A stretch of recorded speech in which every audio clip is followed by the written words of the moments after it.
কারোর মুখের দিকে তাকিয়ে 3 বার সূরা ইখলাস বা কুল হুয়াল্লাহ সূরা পড়লে কি হবে? অনেকে আমরা এই সহজ, গুরুত্বপূর্ণ, দামি একটি আমল জানি না। এই আমলের দ্বারা যাকে চান তাকে আপনার দিকে আকৃষ্ট করতে পারবেন, বশ করে ফেলতে পারবেন। তো এই দামি আমলটি কিভাবে করবেন, কখন করবেন, সম্পূর্ণ নিয়ম আজকের ভিডিওতে জানাবো। সম্পূর্ণ নিয়ম জানতে অনুরোধ করব ভিডিওটি না টেনে শেষ পর্যন্ত দেখার জন্য। প্রথমে আপনাদেরকে আমি এই আমলটি সম্পূর্ণ নিয়ম বলে দিব, ভিডিও শেষে বলে দিব এই আমলের দ্বারা কি কি লাভ হবে, কি কি উপকার হবে। তো চলুন আমলটি কিভাবে করবেন জানা যাক। তার আগে ছোট্ট একটা অনুরোধ থাকবে, আপনি যদি এই চ্যানেলে নতুন এসে থাকেন দয়া করে চ্যানেলটি এখনই সাবস্ক্রাইব করে দেন, যাতে এমন সুন্দর সুন্দর ভিডিওগুলো সবার আগে আপনার কাছে পৌঁছে যায়, বা পেজটি লাইক ও ফলো করে দেন। প্রিয় ভাই বোন, আমলটি করার নির্ধারিত কোনো সময় নেই, দিনে রাতে যে কোনো সময় করতে পারবেন। তবে যার জন্য আমলটি করবেন সে আপনার সামনে থাকতে হবে, যেহেতু তার চেহারার দিকে তাকিয়ে আমলটি করতে হবে। যদি সেই মানুষটা লম্বা সময় আপনার সামনে থাকে, তাহলে আমলটি যতক্ষণ করবেন ততক্ষণ তার চেহারার দিকে তাকিয়ে থাকার চেষ্টা করবেন। আর সে যদি আপনার সামনে লম্বা সময় না থাকে, তাহলে শুধু একবার তার চেহারার দিকে তাকিয়ে আমলটি শুরু করবেন, পরে আর না তাকাইলেও চলবে। তো আমলটি করার জন্য প্রথমে 3 বার এই ইস্তেগফার পাঠ করতে হবে, যেমন আস্তাগফিরুল্লাহ রাব্বি মিন কুল্লি যামবি ওয়া আতুবু ইলাইহি, আস্তাগফিরুল্লাহ রাব্বি মিন কুল্লি যামবি ওয়া আতুবু ইলাইহি, আস্তাগফিরুল্লাহ রাব্বি মিন কুল্লি যামবি ওয়া আতুবু ইলাইহি। তারপর 3 বার এইভাবে প্রিয় নবীর উপর দুরূদ শরীফ পড়তে হবে।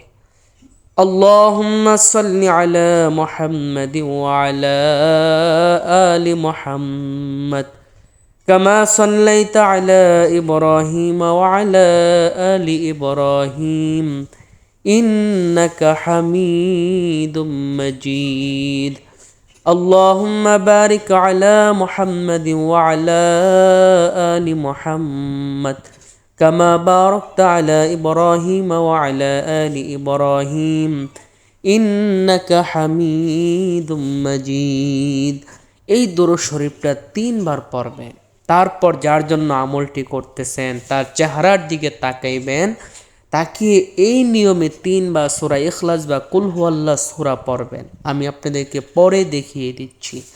أعوذ بالله من الشيطان الرجيم بسم الله الرحمن الرحيم قل هو الله أحد الله الصمد لم يلد ولم يولد ولم يكن له كفوا أحد أعوذ بالله من الشيطان الرجيم بسم الله الرحمن الرحيم قل هو الله أحد الله الصمد لم يلد ولم يولد ولم يكن له كفوا أحد بسم الله الرحمن الرحيم قل هو الله أحد الله الصمد لم يلد ولم يولد ওয়ালাম ইয়াকুল্লাহু কুফুয়ান আহাদ। এইভাবে আউযু বিল্লাহ বিসমিল্লাহ সহ চেহারার দিকে তাকিয়ে 3 বার সূরা ইখলাস বা কুল হুয়াল্লাহ সূরা পড়বেন। সর্বশেষ আবার প্রিয় নবীর উপর 3 বার দরুদ শরীফ পড়তে হবে। যদি হাতে সময় থাকে তাহলে প্রথম যেই দরুদ শরীফ দরুদ ইব্রাহিম, এটা 3 বার পড়ে নেবেন। যদি হাতে সময় কম থাকে তাহলে ছোট্ট একটা দরুদ শরীফ আছে, ওইটা 3 বার পড়বেন, যেমন সাল্লাল্লাহু আলাইহি ওয়াসাল্লাম, সাল্লাল্লাহু আলাইহি ওয়াসাল্লাম, সাল্লাল্লাহু আলাইহি ওয়াসাল্লাম। এইভাবে আমলটি সম্পূর্ণ করবেন। তো আমলটি তো করলেন, এখন আমলটি করার দ্বারা কি কি লাভ হবে, কি কি উপকার হবে চলুন জানা যাক। আমলটি তারাই করবেন যারা চান আপনাকে কেউ ভালোবাসুক, পছন্দ করুক। বিশেষ করে স্বামী স্ত্রীরা একে অপরের জন্য আমলটি করলে তাদের মধ্যে ভালোবাসা বাড়বে, মহাব্বত বাড়বে।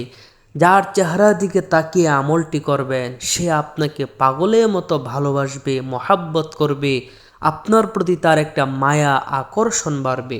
অনেক ভাই বোনের মধ্যে সম্পর্ক খারাপ, ওই সকল ভাই বোনও যদি একজন আরেকজনের দিকে তাকিয়ে আমলটি করেন তো আপনার বোনের প্রতি ভাইয়ের বা ভাইয়ের প্রতি বোনের মহাব্বত বাড়বে।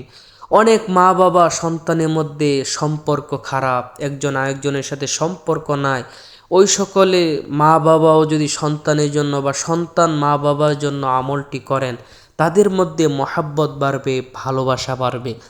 অথবা আপনার কোনো বন্ধু বান্ধবের দিকে তাকিয়েও যদি আমলটি করেন আপনার বন্ধু বান্ধব আপনাকে ভালোবাসবে, মহাব্বত করবে, আপনার প্রতি একটা আকর্ষণ লাগবে ইনশাআল্লাহ। যারা আমলটি করতে চায় অবশ্যই কমেন্টে আমিন লিখব, ভিডিওটিতে অবশ্যই একটা লাইক দিব, আর অনুরোধ করব একটা শেয়ার করে দিবেন। আপনার একটা শেয়ারে হয়তো অনেক মানুষ জেনে উপকৃত হবে, আল্লাহ তাআলা আপনাকে উপকার দান করবে।